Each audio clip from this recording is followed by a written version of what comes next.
Hey guys, how's everyone doing? This is Nick from ForexNoobs.com with the daily analysis. Today is Thursday, the 21st of March 2019. Time is 10 a.m. here in the UK. Forgot what day it was there for a second. And in today's analysis, we're going to be looking for price action setups. We're going to be looking for price action setups across all these pairs to the right here. We're also going to be reviewing some of the setups I shared on Tuesday and Wednesday. See how they're going. And we'll be taking a look at the news. So we'll start off with the news, see what's coming up over the next few hours. Now, of course, we have the EU Economic Summit.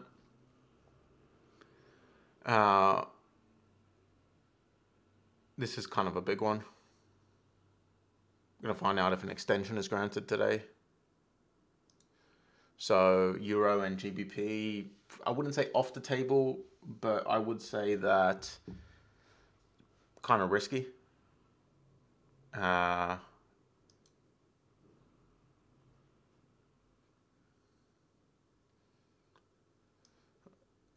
is this? Oh, right. I was confused for a second. I clicked the wrong thing. I thought they had a forecast of the votes and it said 9. I was reading the wrong thing. Anyway, after that, we have the MPC official bank rates votes. That's probably going to come out as expected. I don't really foresee any change in this one. That being said, any change could be a huge surprise and would have a huge impact on the market. It's highly unlikely that this is going to have a huge impact on the market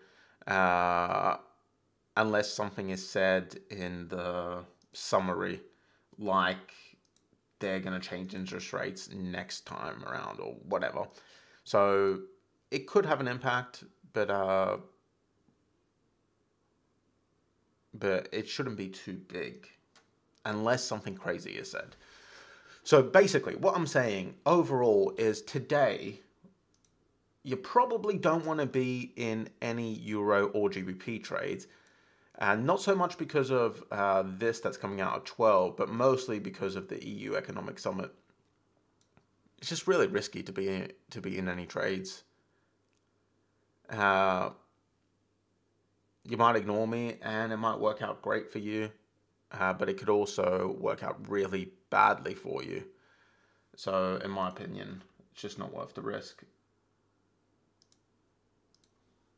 I'm going to move the chat onto the screen. I forgot to do that. I like having it on the screen. It's easier to read what people are saying. Good morning, Janine and Ollie.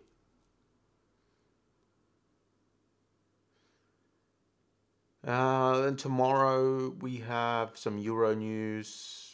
Yeah, nothing much tomorrow. I'm not too bothered with tomorrow. It's just today. Anyway, let's get into the actual analysis. New Zealand USD, I was looking for a potential short from this resistance area.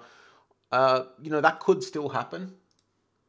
This resistance area is pretty wide. I had it down here, but it's a wide resistance area. It could just as easily be a bit higher. It doesn't really matter. That could still happen here. We could still have price stalling here. Yesterday, it pushed up quite a lot with the USD news. USD news caused this to shoot up quite a bit, a lot more than expected. But it is showing signs already of it stalling out here. So we could be looking for a potential short from this resistance area. This one is very much still on the table. We've been waiting a little while for this, and it's still on the table, still a potential trade that can happen here. We just need to wait for it to stall. So that's probably not going to happen until Monday next week. I was hoping we'd get a trade this week on New Zealand USD, but it just started moving sideways for most of the week until then, bam, it shot up. This sideways movement was just not good. So nothing really happened on New Zealand USD. We're still waiting for the same trade, for the same potential trade that we spotted last week, which is kind of sucky because it's just not moving. But there's a lot of pairs that are simply not moving right now, and that's mostly because of this Brexit stuff. AUDJPY, yeah, this one's off the table. Nothing going on here, really. USDCHF, we were looking for a potential turnaround here. Or not a turnaround, we were just looking for a pullback, a minor pullback. But overall, what I want to get into is a short here on USDCHF. But that news yesterday caused such a big move down that that it's a bit late to enter a short. Entering a short here would be extremely risky because there's a good chance that this is going to retrace. But what I'm looking for in USDCHF now is a retrace back to this area here. If it retraces back to this area here, I think that will give us a very good potential short opportunity. So I want to see that retrace back to this now resistance area, formerly support area here. It looks like it might do that. It's stalled out on the 200 moving average right now. 200 moving average is just a self-adjusting support resistance area. I use it as support resistance, and it acts pretty well as support resistance. So right now it's stalling out on this 200 moving average, which is support. If it pushes up to resistance, I'll be looking for a short, and it'll be a long-term short. So that is still on the table. New Zealand CHF, unfortunate for those of you who were in it. It came very close to target, and then it pulled away yesterday again due to this news, the USD news. Like George says, USD went crazy, caused a big turnaround. At this point, you might just consider closing out that trade. You probably should have closed it out already because it got so close to target and then pulled away. It's just not worth keeping it open anymore. Now it could very much it could retrace, but yeah, you should have probably closed it out already. Well, some of you maybe did hit target anyway because it did get down to your 1 to 2 risk reward ratio. So some of you may have got out with that 1 to 2 risk reward ratio. It just depends on where your target was. If your target was a bit lower down here, you would have just missed the target out. If your target was at 1 to 2, you would have just hit your target. So I'm sure many of you got out with some profit. Many of you are still in, and many of you are getting out today. So I'm just going to unmark it because I think the trade's over. It wasn't a bad trade. It wasn't a great trade. It was an average trade in the end. Euro New Zealand, I've asked around so many, and no one actually entered this trade. And it was a good idea not to enter because we weren't entering Euro trades last week due to the Brexit stuff. I marked it just in case anyone had entered it, but I don't think anyone has entered it. So the platinum trade I shared on the forum, I believe, on Tuesday, is going insanely well. This is probably one of the fastest moving trades I've taken so far this year. It's going really, really well. I was expecting it to take some time to hit this first barrier here, this resistance area, but it's only taken 2 days essentially for it to hit, or 2.5 days. So I'm quite happy with that. It's going well. I know some of you are in this one with me. Not a lot of you are in this one though, because it's a commodity and not a normal forex pair. So a lot of you are apprehensive. Platinum US dollar. I'm branching out into trading commodities this year, spot commodities. So it's still technically forex, but well, it's spot. It's not forex. It's spot, the spot market. But whatever. Platinum USD is also known as XPT USD. Very, very easy pair to trade as far as I can tell. You've just got like these super clear reversals. Price comes up to here, reverses. Down to there, reverses. Up to here, reverses. So on and so forth. Up to here, hits resistance. See this resistance that was previously hit here? Hits the same resistance area, turns around in a huge way. Then it hits this support area here, the support area that was hit a bunch of times before as resistance and as support back here, And what happens? Boom, it just seems like a very, very easy pair to trade. Way easier than most Forex pairs. So if you have the ability to trade platinum, then I would say go for it, because it seems like easy profits to be made on platinum. Very predictable. Euro USD. That big move yesterday kind of wiped any potentials off the table. GBPUSD, GBPAUD, sorry, stalling out on top of support here. Potential for a long trade, but I just wouldn't take it because of what's going on today with the EU Economic Summit. So I'm not going to mark it. AUD/JPY we looked at. New Zealand CHF, nothing much. Euro New Zealand, nothing much. USD CAD, nothing much. I don't think we're going to have much today at all, guys. Because we can't trade, or at least because I do not recommend trading GBP or Euro, it just wipes out most of the pairs we do trade. It just takes them off the table.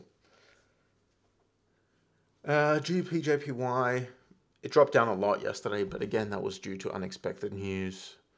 So while you may look at this and say that was a missed opportunity, shorting here, it was due to like unexpected reaction to news and overreaction. So while it looks like a great setup, it really technically wasn't. Yeah, nothing much here, nothing much.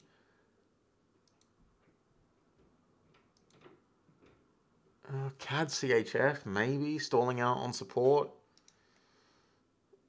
Bit of a weird pair, but stalling out on support. There's a potential long forming here from this support area. Yeah,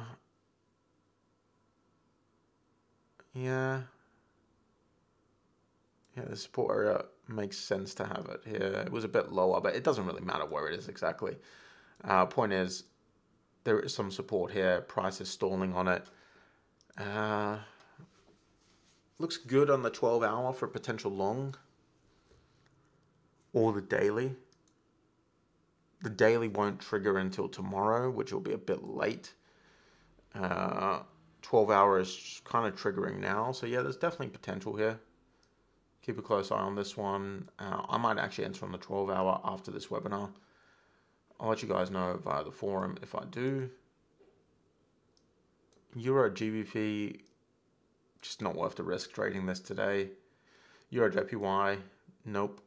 GBP New Zealand, strong potential long setup here from this support area. But yeah, again, guys, GBP, not really something you'd want to trade today with the potential spikes caused by the EU Economic Summit. So GBPUSD backing away from resistance. New Zealand CAD has hit resistance and is pulling away already.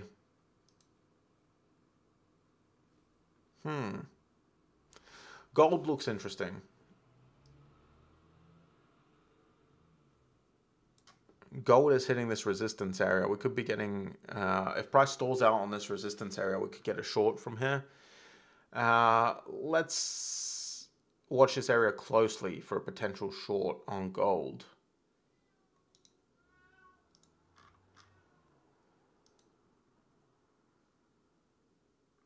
Silver seems to be breaking through resistance, and this is a bit of an iffy resistance area. So I'm going to leave this one, not do anything there. Platinum, I haven't placed support resistance. Palladium. I haven't placed support resistance yet. This one's a tough one to actually trade because it's just an insane uptrend. So the only logical trade to take is a long trade. So you have to wait for a long opportunity. But anyway, let's not worry about that.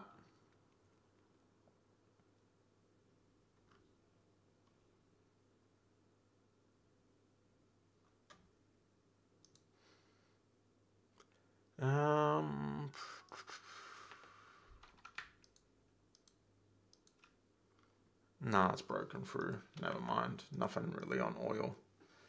Nothing on New Zealand JPY, guys. It's a bit of a dull day again. You know, you can't really do much in these market conditions. A lot of the big boy traders are sitting on their hands due to this Brexit stuff. So we're just going to have pretty quiet markets until then. And I know you could say, yeah, yesterday wasn't quiet because of that big USD move, but that was completely unexpected. It was a insane overreaction to unexpected news, or I wouldn't really say unexpected, but actually no, I would say unexpected. The severity of the news was unexpected. But most of all, we're getting sideways markets with some random crazy movements caused by unexpected news.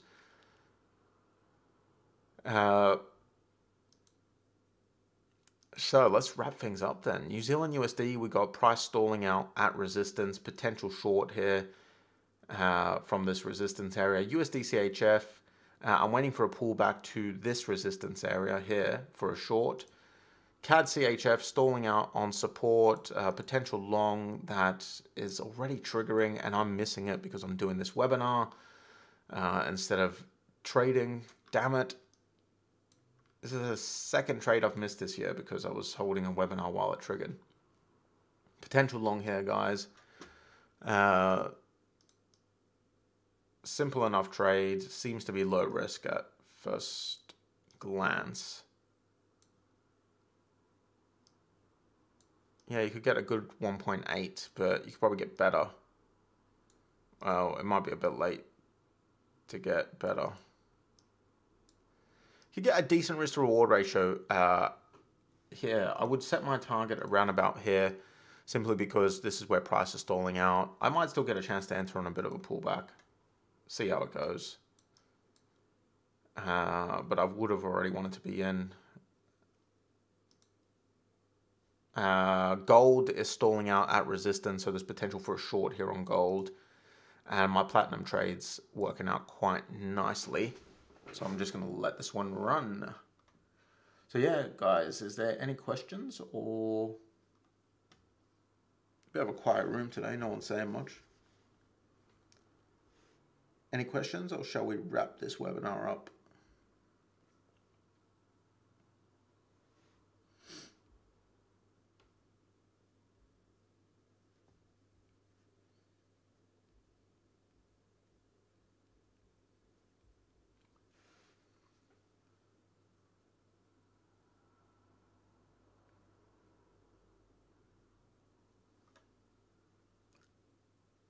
All right, guys, it doesn't look like there's any questions.